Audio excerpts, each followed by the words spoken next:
Salam sejahtera bagi kita semua. Pada video edukasi kali ini, kita akan membahas secara mendalam sebuah kasus perselisihan hubungan industrial yang penting di Indonesia, yakni sengketa antara PT Kudo Teknologi Indonesia dan Junior Gideon Pasaribu, mantan karyawan PT Kudo. Kasus ini menjadi contoh bagaimana hukum ketenagakerjaan diterapkan dalam praktik, khususnya terkait pemutusan hubungan kerja atau PHK yang bersifat mendesak, sesuai putusan Pengadilan Hubungan Industrial Medan nomor 103 Perdata Khusus Pengadilan Hubungan Industrial (2024). Mari kita mulai dengan latar belakang kasus. Hubungan industrial di Indonesia diatur dengan ketat oleh Undang-Undang Nomor 2 Tahun 2004 yang mengatur penyelesaian perselisihan hubungan industrial melalui mediasi, konsiliasi, arbitrase, dan litigasi sebagai jalan terakhir melalui pengadilan. Perkara ini muncul akibat PT Kudo memberikan target kerja yang tidak dapat dipenuhi oleh Junior Gideon selama beberapa periode, yang diikuti oleh pemberian 3 surat peringatan sesuai prosedur perusahaan. Selain itu, perusahaan juga melakukan pembinaan kerja secara personal dan komunikasi intensif untuk membantu memperbaiki kinerja pekerja tersebut. Namun, titik penting terjadi ketika diketahui bahwa Junior Gideon membawa keluar data perusahaan tanpa izin dan mengirimkan ke email pribadinya, tindakan yang dianggap pelanggaran berat dan mendesak oleh perusahaan. Akibat pelanggaran tersebut, PT Kudo melakukan pemutusan hubungan kerja secara mendesak pada tanggal 8 Maret 2024. Junior Gideon menolak PHK tersebut dan membawa perkara ini ke proses mediasi di Dinas Ketenagakerjaan Kota Medan. Dalam mediasi, Junior Gideon mengakui tindakan pengambilan data, namun tidak menghapusnya sebagaimana diminta perusahaan.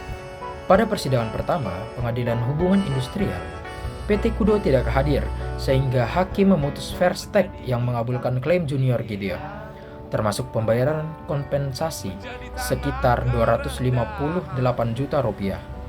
Namun, PT Kudo mengajukan perlawanan fair Z, menjelaskan ketidakhadiran karena ingin memahami kasus secara menyeluruh dan meminta peluang membela diri dengan mengajukan bukti lengkap, terutama surat peringatan, hasil investigasi, dan fakta mediasi. Hakim kemudian membatalkan putusan first take dan memperbolehkan perusahaan membela diri. Setelah mempertimbangkan semua bukti, hakim menyatakan PHK tersebut sah dan mengikat karena pelanggaran berat yang mendesak. Meskipun PHK sah, perusahaan diwajibkan membayar uang pisah dan uang penggantian hak cuti sebesar total sekitar 43 juta rupiah. Klaim lain seperti uang proses dan THR ditolak, dan Junior Gideon dikenai biaya perkara sekitar Rp464.000. Kasus ini menegaskan prinsip asas audi alteram partem atau hak untuk didengar dalam proses hukum, yang menjadi dasar pembatalan putusan first take agar pihak perusahaan mendapat kesempatan membela diri secara lengkap. Lebih jauh, putusan ini memperlihatkan keseimbangan antara perlindungan kepentingan perusahaan atas keamanan data dan perlindungan hak dasar pekerja sebagai peserta hubungan kerja. Namun, ada beberapa catatan kritis.